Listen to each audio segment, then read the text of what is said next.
What's up, guys? It is week 7 of the Sync 60 challenge, so we are almost done with it. It is incredible to see how much a lot of you guys have made so much progress with your Sync 60 challenge. Now, I know a lot of you, actually, a large number of you, have not been keeping up with your progress chart in Sync Academy. And as far as those of you that are watching on YouTube, I'm not sure how many of you are actually still participating, but this is something that I anticipated from the beginning because I've been in this industry long enough to know that it usually is a small minority of those producers that are able to stick with a goal long enough to actually achieve it. Most people just either get distracted, have other obligations, or life sort of gets in the way, and they haven't planned out their goals enough or their weekly schedules with their studio time to be able to meet the goals that they set for themselves. So this week's video, we're going to talk about why most producers do end up giving up in the sync licensing industry. Now, I know it's kind of a dark topic, it's kind of a bummer topic, but it's important and it's crucial. And I don't want you guys to be, I don't want to put, a sugarcoat basically what this industry really is like, because it is difficult and it is tough. And that's why there's only a few producers that are able to get through the kind of monotonous stuff you got to get through in the first couple of years in this business to finally see this work for them full time. So what I want to do today is I will myself be sharing some stories that I have about producers that I know as well as myself for why either I almost gave up in this business or why I saw either a lot of producers actually give up in the industry or why maybe some of them gave up and then came running back years later once they saw the sort of fruits of their labor. And just be real with you guys about what it really feels like when you do hit those moments of doubt and uncertainty and feeling like it might not work out for you. And I also have Trevor with us today. Trevor is, of course, our mixing and mastering sort of guru within Sync Academy. He has a lot of great tutorials in there. I hope you guys who are Sync Academy members have watched those. And he's also put up recently some tutorials on file management and filing and managing those loops and samples. So you're not sort of digging through your sound crate, so to speak, while you're trying to be creative in your process. So you can actually be a lot more organized when you show up for your sessions.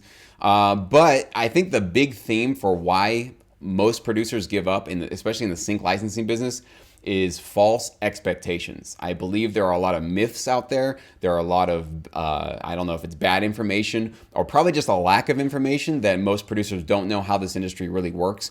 And they've heard of those crazy success stories of some, like the Seinfeld composer who composed, this one TV show, and he's a multi-millionaire because that show has been going into syndication and he gets paid out crazy amounts. So you've probably heard of these incredible stories and thought that that was your path or that was actually something that could be almost instantly achievable for you. Now, while I don't want to put any caps on anybody's dreams, there's definitely some incredible stories of new coming producers into this business. It's not the norm, okay? You guys got to be realistic about this, that the norm is it is a long-term play and it requires a lot of work and a lot of persistence, and you have to keep showing up for battle essentially on a weekly, daily basis, right? So let's start with, I want to bring Trevor on now. I want Trevor to maybe, if you can, talk about first your personal experiences in this business when you face some of those moments of like, is this really going to work out for me in the long run? What those issues were, what your, maybe if you had some false expectations getting into the industry, or it maybe just some of those emotions that were going through you at the time. And then once you're done with that, also talk about maybe some composers, maybe producers that work for your catalog or for other catalogs that you've known who have bailed out and did give up. Maybe what if you could explain what were some of their reasons for actually doing that? Yeah, I'll start with myself, like some of the like stumbling blocks down the road. Just like most people, there's the money one, which is the big one, which is like I do all this work and I don't see any money. Like that's huge for basically everybody. And so for me, that was definitely a stumbling block because the way that royalties for the most part work are you do a bunch of work now, get a placement now, but you don't see those royalties for like 6 months to a year because of the way that the PRO system works and that kind of stuff. If you're in a situation where you might get some upfront money, that even can have like a 90-day due date, like because certain contracts is like, okay, well, you did the theme to our song, but and so we'll have 90 days to pay you or 60 days to pay, like depending on the paperwork. So no matter what, like almost every situation, it's not instant. It's not like you get your paycheck on Friday, like that, or Sunday or whatever. Like it's not going to happen. And so that roadblock is a huge roadblock in our minds for many different for many different reasons, mainly because like a lot of things are structured that way, 9-to-5 jobs. quick gratification in so many other things in life. And so this is like not that. And so it's hard to like go, okay, I need to ignore the whole I'm going to get a check on Friday kind of drive and no, okay, I did all of this work and it's going to come back around. And sometimes it doesn't, which is another issue or another kind of like stumbling block is you have a bunch of music in a library and you don't know what's going to happen to it, right? Like what I'm talking about is knowing that you're going to have a placement that's going to come down the road, that you've got a placement and the money's going to come down the road. There's also I've given a bunch of music to a library or a licensing company or whatever you want to call them, and now I don't know what's going to happen. That's a really tough stumbling block. Probably one of those two are the two top ones because like you get the music to a library and then it's now their job. It's kind of out of your hands, like to get it to make money with it. Like somebody else is going to go do that for you, and you don't know. And so, and if they do, they may do it. They may make the deal. The paperwork doesn't sign for like a few months. Then you're back into that loop of like I don't see results. I gave it to you and I'm waiting, but I don't see results. Even if there are results, you have no idea. Because in this situation, libraries a lot of times don't tell you. They'll play something, do the paperwork, and move on to the next thing, and you have no idea until it shows up in your royalties. So those like long-term understanding of how it all like takes a lot of time down the road is quite possibly the biggest stumbling block, and it was for me. And then like knowing and realizing, I think when I realized that it was tough for me because I had some placements when I was a lot younger, like right at the end of high school, I had a couple placements, but it didn't do anything. And then the money started coming in, and then that show never stopped airing. Like it just aired in different countries. It aired on streaming platforms. It changed onto a different network. And those episodes that I had just keep coming and coming. And that was the big thing that changed my mind, where it was like, yeah, I had to wait like a year and a half to like see anything come back around to me from the moment it was placed. But now, like even to this day, I still get some of those like royalties from something I did when I was in high school. And so the like noticing the results, even though they took a long time to get there, noticing those results kind of pulled me out of that like, okay, I'm not getting it on Friday, but it'll eventually come, and oh man, is it worth it? So that's the me. The second part of this is the like expectations thing. Kind of like what Jesse said with the Seinfeld thing. One of the things that I think like there's a ton of like Jesse, I'm sure Jesse could even attribute to like oh, I'm going to get a theme and make it big. Or it just same in the music industry in general is I'm going to write a hit song and make it big. Well, one of the other, I think, bad or the problems that a lot of people have are bad influences, where somebody will come along and they have their opinion on everything. And we, because we're like social and we want to please everybody, go, oh, you're right. I shouldn't take this deal because I don't know. I liked it before, but now you're telling me that it's a bad deal. And I still think it's good, but you're telling me it's bad, and I like your opinion, and you just get in this whirlwind of like, now I don't know, and you might be missing out. And I've seen people do it. I've seen people miss out on good deals that somebody will come along and say, "Oh, you're giving away your publishing? How dare you?" And it's like, well, yeah, in certain situations that may be true, but in this situation, like I know plenty of sports networks themes where the sport network is going to own the publishing, 100%. There's nothing you can do about it. Do you still do the deal? Some people might like, I don't know their motivations, but someone will come along and be like, how dare you give up your publishing? Don't do it. And if you don't, like, you're missing out on a lot of writer royalties because you want to hold on to that publishing. Those influences I've noticed have been really big, like negative for a lot of people, where they'll they'll come into a situation and it'll be, a deal with a library or a theme or whatever, but they'll have these opinions of other people kind of going on in the back of their mind, and then they don't make any deals, and then nothing comes wrong down the road. Like, yeah, they don't own the publishing, but they also don't own anything else because they didn't get any placements, and so they have 100% of zero instead of 50% of something. So those two things I've seen have been like really big, like speed bumps to get over for people. Yeah, and it's so funny because it drives me nuts because I've definitely gotten that pushback from people. I've heard it, and always that question from producers. Now, it's not a dumb question to ask as to whether or not signing over your publishing is a good idea, because that is a big chunk of income for you as a songwriter, as a producer, right? But just as Trevor was saying, most of it comes out of just an ignorance of how this industry actually works. And there's always been this sort of meme out there, and I made a video about this, that You should never, under any circumstances, ever sign over your publishing. And usually that was geared toward the record labels, because that was basically where the record labels were taking a big chunk of artists' income, and artists were basically trying to advocate for other artists to say, hey, don't let them do that. You guys need to hold on to that if you actually are writing the songs. So it was essentially a different side of the industry that was really talking about. In the licensing business, giving up a portion or all of your publishing is basically a must. You have to do that.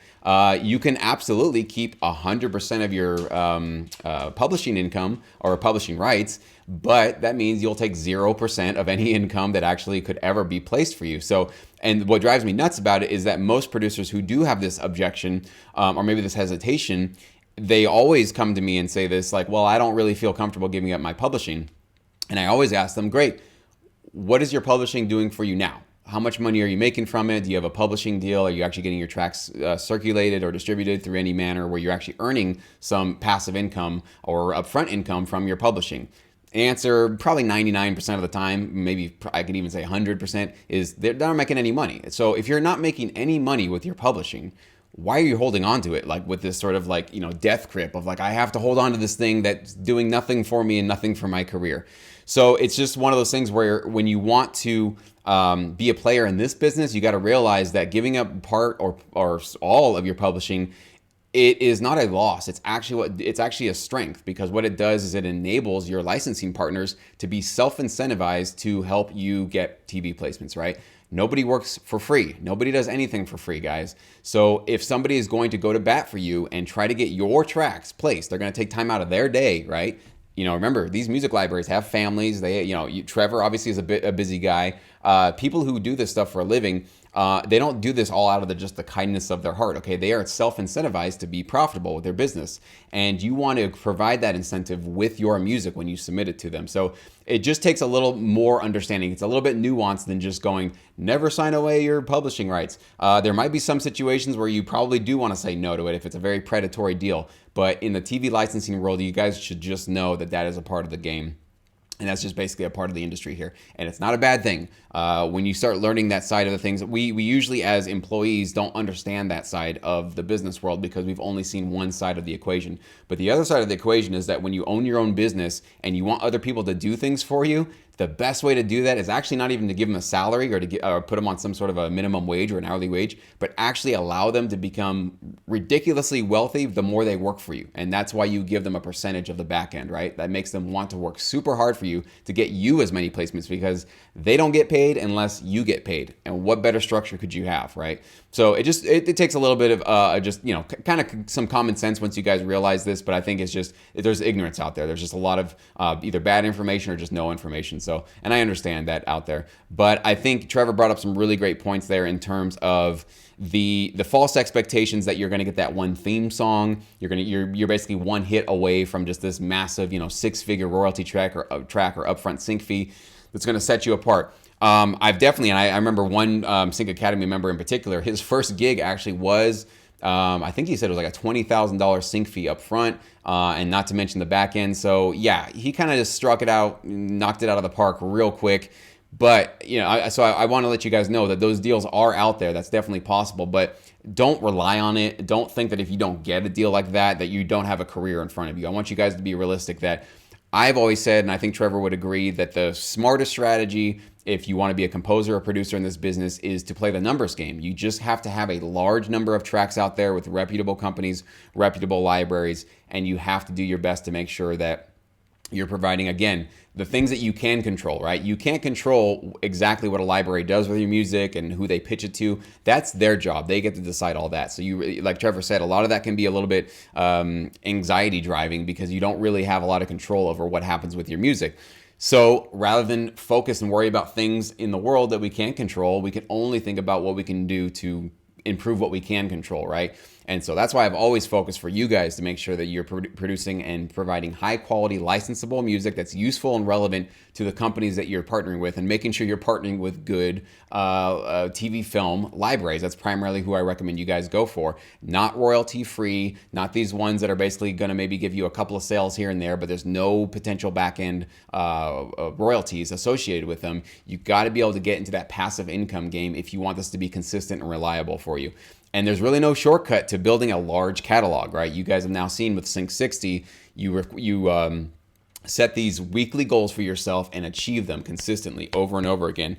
And the last point that I really want to drive home, and I think I want Trevor to share some of these stories, is the one of the biggest things you guys have probably heard the saying is that 90% of the battle is just showing up, and it's certainly true for this business. Most producers that I know that are doing this full time, don't get me wrong, they have great music, great songs. They're not the most talented producers though. I have actually heard way more talented people get into this business for 1 or 2 months and then bail out, and I never hear from them again. The ones that actually stuck it out and are now doing this full time aren't the best producers, aren't the best musicians, aren't some virtuosos. I'm certainly not any of those things. But the one thing that we all have in common is we just stuck around. We just literally kept showing up. And when the gigs came, we were the hungriest ones ready to go, month after month, year after year. And eventually, as time goes on, and some of you now with Sync 60 have seen that a lot of producers have dropped off the challenge. They're not continuing on with the 8 weeks. Now, for those of you that did that, I don't want you to take this as a sign that you should give up on licensing entirely, but I hope that you've become self-aware of this, that this is going to be a challenge for you. There's going to be some things you'll have to do differently, right? Not repeating the same process over and over again, but maybe take your scheduling a little more seriously. Take your studio time a little bit more seriously. So I hope you guys are learning that through Sync 60. But Trevor, if you can talk about maybe some of the anecdotes or stories you've had of producers that probably gave up too soon and then saw the fruits of their labor later down the road. In all honesty, that's probably me and everybody else I've ever seen do this. Is everybody has that like I'm gonna go hard, and then they go hard, and then they just disappear, and then the royalties come around at some point. And they're like, oh yeah, I remember doing that, and then they come right back, and then they just kind of skyrocket for the most part. Like that seems to be almost the like cliche at this point for people who like get into it, then dip out, see royalties, come back in. And I've seen plenty of that. It's funny you mentioned the talent thing. I've noticed because it like bugged me at first, but now I get it. But I noticed that like talent, while it does mean a lot, like you got to be talented, you got to have good music, all that kind of stuff. Like it's not the majority piece of this pie that we call success in the music licensing industry. Like I'm as like music wise, I'm like almost everybody, not everybody, but a lot of the successful people I know aren't amazing musicians. Like I'm not. I can barely play the instruments on my wall, like barely. And I just compose and produce and stuff. But and that from what I've noticed is a lot of people in this industry. But the one thing that all of us have in common that have been doing this for a long time and see royalties and have worked with lots of companies and all that kind of stuff is that we never left and we never like slowed down, or maybe we had little slowdowns or whatever. We never stopped, right? And that's because it's just this constant stream of like, okay, on to the next project, on to the next thing, keep going. It's not, I'm not the best. Like I've constantly hear people's music that is just so good, but they don't work hard on the other end, which is just getting it to people, making more of it, like doing all of this stuff, like nonstop. They don't do it. So they have this amazing music, but they never go anywhere with it. I would argue that mine isn't as good a lot of the times, but I'm constantly doing it. I'm constantly getting it to a needs. I'm constantly going, like listening to the clients and being like, oh, this is all right, but it needs to be like this. Okay, let me change it. Like, and put in that work and stay up late and do all that stuff. And I've noticed a lot of people who are super talented may not, because they think that the talent is like the big chunk of the pie, and it's not. It's definitely the work a lot, work hard. You'll get better along the way, no matter what. You just gotta work hard, work hard, work more, and just keep going. And just eventually, it's kind of like an exponential graph. Like it starts kind of just doesn't move, and you're just like, oh man, is this ever gonna take off? And then all of a sudden, it's like it doubles, and then it doubles, and then it doubles, and then you've got the just like that's kind of what it feels like. And then that first part just takes forever. So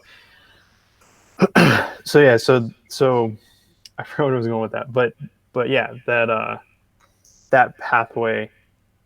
I lost my train of thought thinking of the exponential Well, thing. I like what you're saying there. Yeah, that makes sense because I think that is I think actually not only are you summarizing the sort of mindset it takes to succeed in this business, but I think like in the world right now, there's so much change happening. The technological changes are going crazy. I was looking into all the sort of new health stuff that they're coming out with. I mean, they got these gene editing programs. They got stem cells that are actually like rejuvenating people. I mean, it's just crazy what's happening. And I think that if you're not thinking in this sort of exponential manner and you're not actually looking down the road to say, there's something for me, but it's going to take time to get there. If you're not thinking this way, you will be left behind, and not just sync licensing, but in the entire, just in on planet Earth. The world is changing faster and faster, and so I think I like that analogy you use, just with the sort of in the beginning, you just 1 to 2, 2 to 4, 4 to 8. These aren't big jumps, but then when you get to 16 to 32 to 64 to 128, 256, you start seeing like massive jumps once you get down that sort of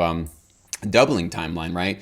And that's absolutely what's possible in this business. But that's why most producers give up. They don't get to that point where they see those doublings, is because it takes such a long time, mostly because of the royalty system. And there's nothing, again, another thing that I can't do anything about, Trevor can't do anything about. We can't control what ASCAP or BMI or any other PRO does in terms of how long it takes for them to gather the cue sheets, divvy up the royalties, and distribute it to your guys' bank account. So don't get too sucked into those things that are out of your control that you can't really do much about. But instead, it really comes down to a belief in yourself, a focus in yourself. I think Trevor would agree that he wouldn't have gotten to where he is if he didn't, at his core, have a strong faith that this was going to work out for him. If you go into any endeavor and you anticipate that you'll fail, you probably will.